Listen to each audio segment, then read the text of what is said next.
Tonight we begin with a quiet story, one that moves gently through laboratories, curiosity, patience, and light. It is the story of Marie Curie, a woman who loved science, who studied quietly in small rooms, and who discovered something so powerful it would change medicine, physics, and the way we understand the world forever. There's no need to hurry through this story. Let it unfold slowly, like the soft glow of a lamp in a quiet room.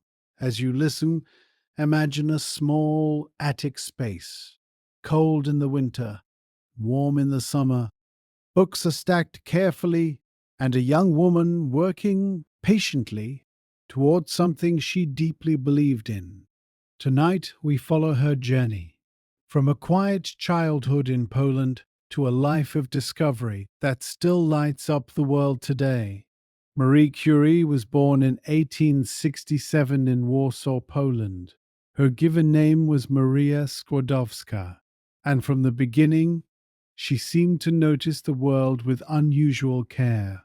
While many children might have rushed through their days, Marie was the kind of child who paused, to watch, to wonder, to think. She loved learning.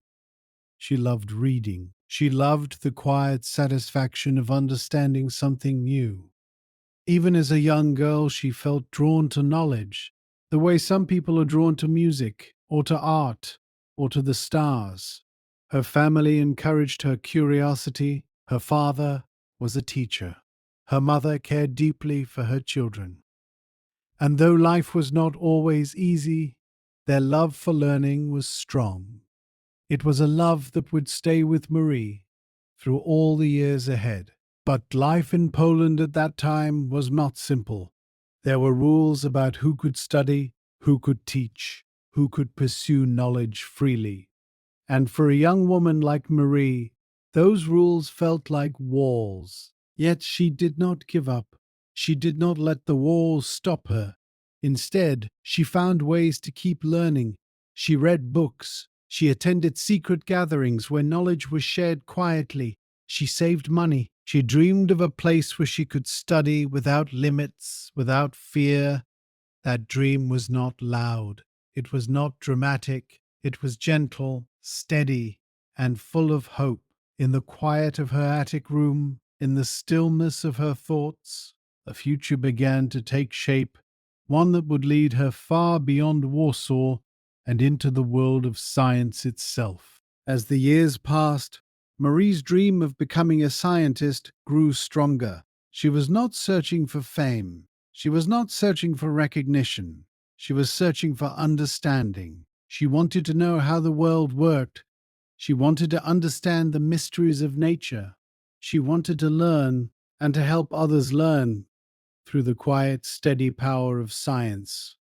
That desire took shape slowly, the way many important dreams do. It was not rushed, it was not forced. It simply kept returning to her year after year until it became part of who she was. Something is calming about a dream that grows in silence. It gives a person time to prepare, time to learn, time to become ready for the path ahead. Eventually, Marie left Poland and traveled to Paris to study at the Sorbonne, to enter a world where knowledge was shared freely, where curiosity was welcomed, where a woman could become a scientist if she dared to pursue it. The journey was not easy, but Marie had patience. She had discipline. She had a quiet strength that would carry her through every challenge. In Paris, she lived. She studied deeply. She spent long hours in libraries, long hours in laboratories, and slowly her dream began to become real. In Paris, Marie found a world that was full of possibilities. The city was alive with ideas, with debates, with discoveries, and with people who believed that knowledge could change the world. She met Pierre Curie, a man who shared her love of science, her curiosity, her patience, and her belief that careful work could reveal the truth. Together they began to study the strange property of certain materials that seem to glow in the dark and to give off energy without any obvious source. This was a mystery, a quiet mystery, one that would ask for patience, for time, for careful observation. Marie was not afraid of the work. She understood that real discovery does not come quickly. It comes slowly, through repetition, through attention, through attention, through the willingness to keep going, even when the answer is not yet clear. Imagine the laboratory, quiet, dimly lit, equipment is arranged carefully on tables, and Marie, working with steady hands, moving slowly through the steps of her experiment. She was not rushing. She was not forcing the result. She was letting the truth appear in its own time. That kind of patience is rare. It takes a calm mind, a steady heart, and a deep respect for the unknown. Marie had all of these, and because of them, she would soon discover something that no one had ever seen before. The discovery began with a simple observation. Marie noticed that certain materials seemed to emit energy on their own, without fire, without sunlight, without any obvious cause. She called this property radioactivity. It was a new word, a new idea, a new way of thinking about the world. But discovering the word was only the beginning. The real work was to find what was actually causing this strange glow, what was inside these materials that gave them this power. Marie and Pierre worked for years. They processed tons of material. They worked in a small, cold shed. They stirred large pots. They filtered. They measured. They waited. It was exhausting work. But Marie did not stop.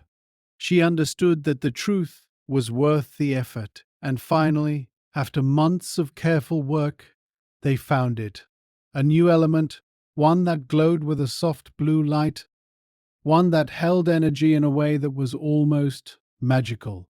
They named it radium, and this discovery changed everything. It showed that atoms were not just simple, solid particles. They were alive with energy, they were dynamic, they were full of mystery, and this mystery could be understood through patience and careful observation. Imagine the moment when Marie first saw the glow of radium. In the quiet of the laboratory, in the darkness, a soft blue light rising from a small container, like a tiny star in a room of silence. That light was not loud, it was not dramatic, but it was profound. It changed science, it changed medicine, and it changed the way people thought about the very nature of matter. All of it began with patience. Of course, Marie's path was not always easy. At times, people did not take her as seriously as they should have. She was a woman working in a field dominated by men. She had to prove herself through her work, her dedication, and her results. She faced criticism, she faced doubt, she faced moments when the work felt heavier than it needed to be. But Marie met all of this with quiet strength. She did not let doubt stop her. She continued to work. She continued to observe. She continued to learn. There is a quiet strength in that kind of perseverance. It does not need to shout. It simply keeps going. Marie's story reminds us that being underestimated does not define a person. What defines a person is how they respond. She responded with discipline, with kindness, with unwavering attention, and because she remained faithful to her work, her discoveries carried even more weight. She showed that patience is not weakness, it is a powerful kind of strength, one that can endure and eventually transform understanding. As the years passed, Marie's work continued to change the world. Her discovery of radium and of radioactivity itself opened new doors in science.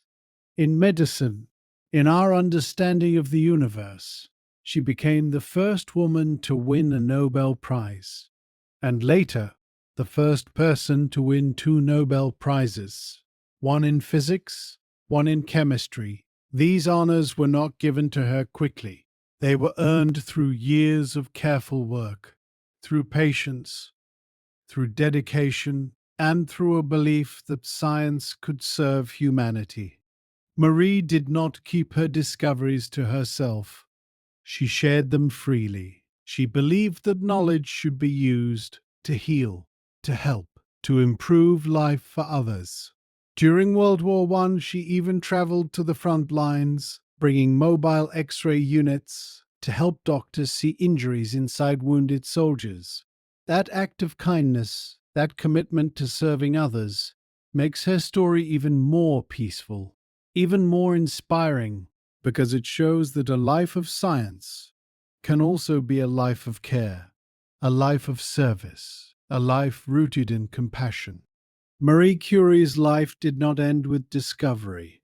Over time, she became deeply devoted to education, to sharing knowledge, and to helping others pursue science.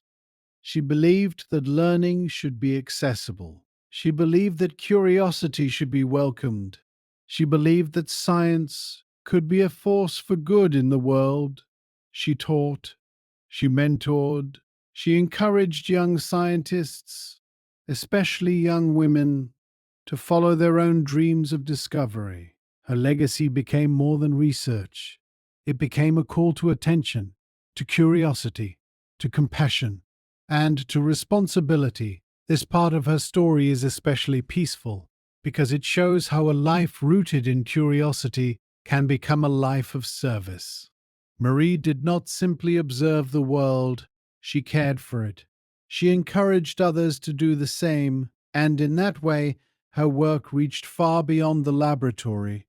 It touched hospitals, it touched schools, it touched hearts around the world. Marie Curie's story is one of patience, curiosity, quiet courage, and deep care for the world. She began as a young woman in a small attic room and became someone whose discoveries still light up our world today. Her life shows us that great change does not always come from speed or force.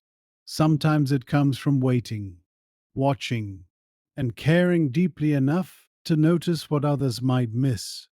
That is a gentle lesson, but it is also a lasting one. Her legacy continues in the scientists who study radioactivity, in the doctors who use X-rays to heal, in the students who choose to learn even when the path is difficult, and in every person who believes that curiosity can change the world. Marie's life reminds us that a calm and attentive heart can leave a wide ripple across the world, and as the laboratory grows still and the evening deepens, we can remember her story as a quiet gift, one that teaches us that patience, curiosity, and care can change everything.